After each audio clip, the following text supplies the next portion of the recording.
એટલે સનાથલ ને કીધેલું કે આવું ડાયરામાં આવીશ તારીખ 20 બીજો ડાયરો મારો પીપળા હતો એટલે મેં પણ કીધેલું હું કલાક હાજરી આપી નીકળ્યો એટલે હું 8 વાગે એન્ટ્રી થઈ ગયો 9:30 સુધી હું ત્યાં આગળ રોકાયો 9:30 આયોજક ભગવતસિંહ કાનજીભાઈ ચૌહાણ રામભાઈ કાનજીભાઈ ચૌહાણ આ લોકોની મેં પરવાનગી લીધી ભાઈ ઓડિયન્સ છે ને તો ડાયરો ચાલુ માં સ્વાભાવિક છે તો એ લોકો કે તમે તો પેલા ત્યાં ડાયરામાં જઈ આવો એ પૂરો કરીને પછી તમે આવો સીસીટીવી એમના ફાર્મ હાઉસના ચેક કરાવજો આઈ એમ રિક્વેસ્ટ એટલે હું ત્યાંથી 9:30 નીકળ્યો કાર્યક્રમમાં જાવ કાર્યક્રમમાં મેં કલાક 1.5 કલાક હાજરી આપી રિટર્ન થયો એટલે મેં મારા ડ્રાઈવરને કાનો નામ છે એની ઓફિસેથી કીધું તું ગાડી લઈને જા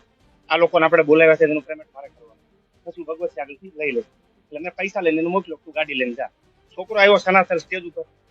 એટલે આમ ખબર પડી કે દેવાજભાઈને આવવામાં અડધી કલાક મોડું કોઈ પણ કલાકાર તમે મીડિયા લઈને બેઠા છો ક્યાંક 5-15 મિનિટ અડધી કલાક આવવા જવામાં લેટ થતું હોય આપણો બિઝનેસ રોડ ઉપર ન હોય મેં એક પણ રૂપિયો વિધાઉટ બજેટ લીધો નથી કોઈ જો તમને એમ કહેતું કે મેં પૈસા દેવાજભાઈને આપ્યા નથી આવ્યા તો મને એનો પ્રૂફ પુરાવા પર ડાયરા મૂકજો પહેલી વાત એટલે ગાડી લઈને કાનો જેવો આવ્યો એટલે આ લોકોએ કીધું ભાઈ ગાડી લઈ લો દેવાજ થવાને અડધી કલાક મોડું શું કામ અને તો રજા આપી હતી જવા માટે મારી હાજરી બોલે સીસીટીવી ફૂટેજ ચેક કરો ફાર્મ હાઉસના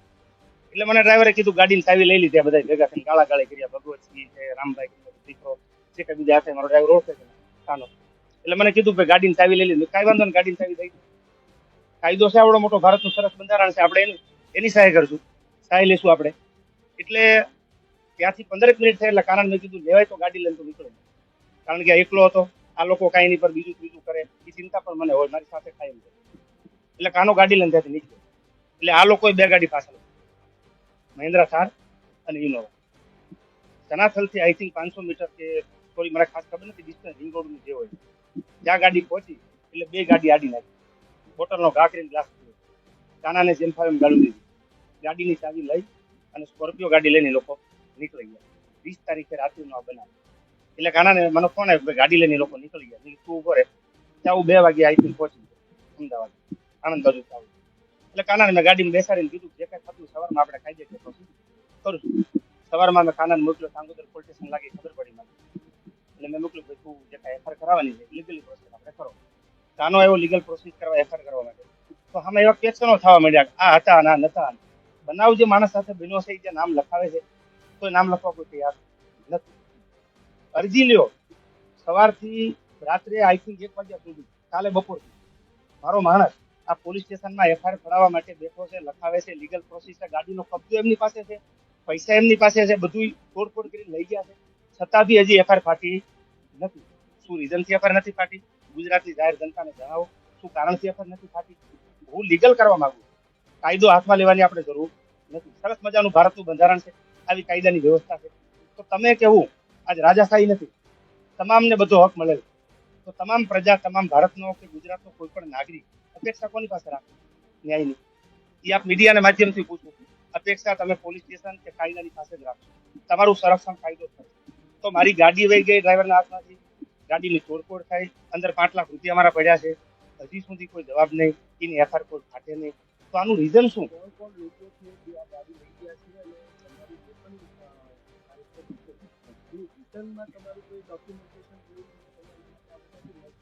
નહીં મૌખિક વાત કોઈ ડોક્યુમેન્ટેશન નહીં મેં પૈસા જ નથી લીધા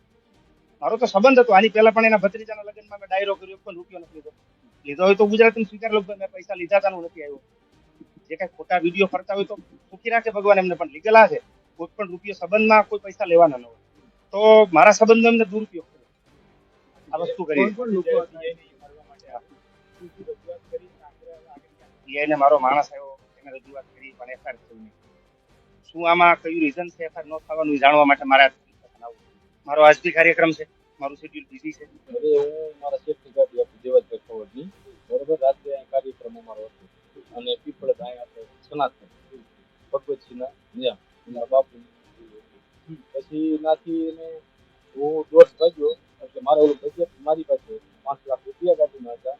એટલે એ જે બિલકુભાઈ હતા એમના ડ્રાઈવરને અને સાઉન્ડના અમારે દેવાના હતા બજેટ મેં કીધું લઈ અને ન દઈ દો ડાયરો પૂરો થવામાં આવ્યો છે બરોબર તો એ લોકોના અગાઉથી ઉભા હતા ગાડીએ હું ગયો જેવો લોક ખોલ્યો તો મને કે તારો શેઠ ક્યાં થઈ ગયો ભગવતસિંહ રામભાઈ ધ્રુવરાજસિંહ અને મેઘરાજસિંહ બીજા બધાના શખ્સો હતા ત્યારે બરોબર એટલે મેં મારા શેઠ રસ્તામાં જે આવે છે તો કે એમ નો હાલે ગાડી નો લેતો ને મને ધમકાવવા માંડ્યા. એટલે મેં કીધું મારો શું વાંક, મને ગાડી દઈ દો. તો કે કાંઈ વાંધો નહીં, બીજા હતા એટલે મેં કીધું ગાડી દઈ દો. ગાડી જેવી મને દીધી એવી હું લઈને બહાર આવ્યો. મારા શેઠને જાણ કરી કે આ રીતે બનાવ બન્યો છે. મને કે કાંઈ વાંધો નહીં, તું બીજી હોય તો લઈને નીકળ. હું રસ્તામાં નીકળ્યો તો આ મને બ્લેક થાર અને ઇનોવા, એમાં ધુરાજથી મેઘરાજથી એ થારમાંથી ઉતર્યા અને ઇનોવા ગાડી હતી એમાં રામભાઈ હતા, રામભાઈ અને બીજા અજાણ્યા શખ્સો હતા. બરોબર, એ લોકો મારે આડી આવી અને એલ્યુમિનિયમની બોટલ આવે પાણીની, સીધી કાચ ઉપર ઘા કરી એટલે કાચ ફૂટી ગયો. મને કે તું યોજા તારે જીવતું રહેવું હોય તો નકર ક્યાંય પાડી દીધું. એટલે હું તો ગભરાઈ ગયો. પછી મેં કીધું તો બધું મારી જોખમ ને બધું હતું, ગાડી નીકળીને ભાગ્યો. મેં મારા શેઠને જાણ કરી, એને વાત કરી પોલીસ સ્ટેશનમાં, જે આપણે ભોપાલ. પછી વાત થઈ કે આ રીતે બનાવ બન્યો છે, ગાડી મારી લઈ ગયા. પછી પોલીસની ગાડી તપાસ ગઈ, બરોબર, તપાસ કરવા ગઈ. એ લોકોને પૂછ્યું તો એ લોકો કે ગાડી અમારી પાસે નથી. બરોબર, એને કોઈ જવાબ દીધો ને રાતે પાછી ગાડી આવી. પછી એ લોકોએ મને એમ કીધું કે સવારે તમે એફઆર કરાવી દો કે બરોબર, કાંઈ વાંધો નહીં સાહેબ. હું સવારનો 11 વાગ્યાનો આવ્યો હતો અહીંયા. પછી મેં એને પૂછ્યું કે સાહેબ મારે એફઆર કરીને મારી પાસે આવું બનાવ થયો છે. તો મને કે તમે શનાખ થઈ જાવ પછી. ના, મને 1:30 થી 2 વાગ્યા સુધી બેહાડ્યો. મારી પાસે બધું લખ્યું. બરોબર, નાથી પછી મને કે હવે અહીંયા આવો. અહીં હું રાત્રે 2 વાગ્યા સુધી બેઠો. 2 વાગ્યે છેલ્લે મને કહેવામાં આવ્યું કે તમે અરજી કરી દો, સવારે એને જવાબ દઈશું. તો સાહેબ અમારો મુદ્દા માલ ગયો છે, ગાડી ગઈ છે. બરોબર, તો હું આવો નાનો માણસ છે તો મારી નોંધ નથી હતી તો બીજું તો શું થાય સાહેબ. મેં એને કીધું સાહેબ તમે મને કહો કે હું વાંધો છે. હું સવારનો બેઠો છું, ભૂખતો તરસો એની સામે બેઠો થાય. બરોબર, તો મારી કોઈ નોંધ જ ન લીધી. થાય છે કરી. 2-3 વાગ્યા